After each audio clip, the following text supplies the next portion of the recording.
అందరికీ పిల్లరా, కేంద్రంలో బీజేపీ ప్రభుత్వం అధికారంలోకి వచ్చిన తర్వాత ప్రశ్నించే గొంతుకలన్నింటిని కూడా గొంతునొక్కే ప్రయత్నం చేస్తుంది. అందులో భాగంగానే అనేక మంది హక్కుల నాయకుల మీద, మేధావుల మీద, ప్రశ్నించే వాళ్ళ మీద ఎన్ఐఏ నోటీసులు ఇచ్చి వాళ్ళ నోళ్ళు ముయించాలనేటటువంటి పద్ధతిలో ఆలోచన చేస్తుంది.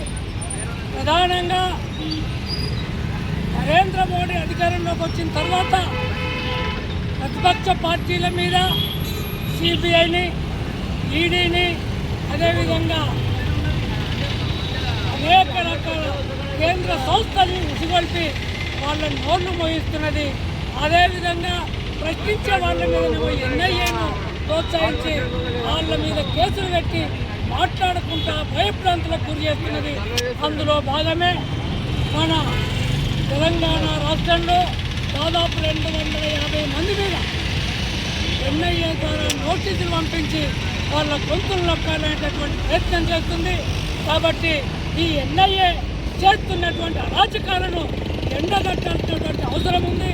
ప్రధానంగా మా పార్టీ నాయకులు, మా రాష్ట్ర కార్యదర్శి అయినటువంటి కోటు రంగారావు గారిని కూడా రావాలని చెప్పి నోటీసు ఇవ్వడాన్ని మేము తీవ్రంగా ఖండిస్తున్నాం.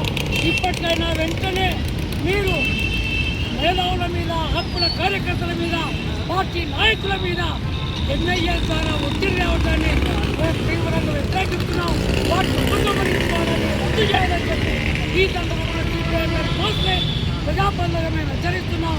లేకపోతే రాష్ట్ర వ్యాప్తంగా పెద్ద ఎత్తున ఆందోళన చేస్తామని కూడా మేము ప్రభుత్వాన్ని హెచ్చరిస్తున్నాం. నరేంద్ర మోడీ ప్రభుత్వం, బీజేపీ ప్రభుత్వం, కేంద్ర ప్రభుత్వం అనేక సంవత్సరాల నుంచి ప్రజా సమస్యల పరిష్కారం కొరకు ప్రజలకు అనేక రకాల ఇబ్బందులున్న వాటిని పరిష్కరించేందుకు ప్రయత్నం చేస్తున్నటువంటి నాయకులపైన సుమారుగా తెలంగాణ రాష్ట్రంలో కానీ ఇతర కానీ 250 మంది మీద రాజద్రోహం కేసు పెట్టడం సిగ్గుసేటు. కారణం ఏంది అంటే, ఇవాళ నువ్వు బాబ్రీ మసీదును కూడగొట్టినావు, ఈ మీద ఏం కేసులు పెట్టుకున్నావు? ఏం కేసులు పెట్టుకోలేదు. మరి ఇవాళ ప్రజల సమస్యల కొరకు పోరాటం చేసినటువంటి నాయకులపైన ఈ రాజద్రోహం కేసులు పెట్టుకోవడం ఇంతవరకు నిజం. కాబట్టి ఇప్పటికైనా నరేంద్ర మోడీ, నువ్వు చెప్పిన మాటలు ఒకటి, చేస్తున్న వ్యవహారం ఒకటి. చేస్తున్నది ఏంది? ఓన్లీ అంబానీ, ఆదానీ లాంటి పెట్టుబడిదారులకు అధికారం ఎట్లు ఇవ్వాలా, వాళ్ళకి ఎట్లా డబ్బు సంపాదనకు అవకాశం ఇవ్వాలనే ఆలోచనలతోని ప్రజా హక్కుల కొరకు పోరాటం చేస్తున్నటువంటి చాలామంది పైన కేసులు పెట్టడం, వాళ్ళను నోరెత్తకుండా చేసేటువంటి విధానం కొనసాగించడం అనేది చాలా బేకారు విషయము. కాబట్టి నువ్వు ఏనాడు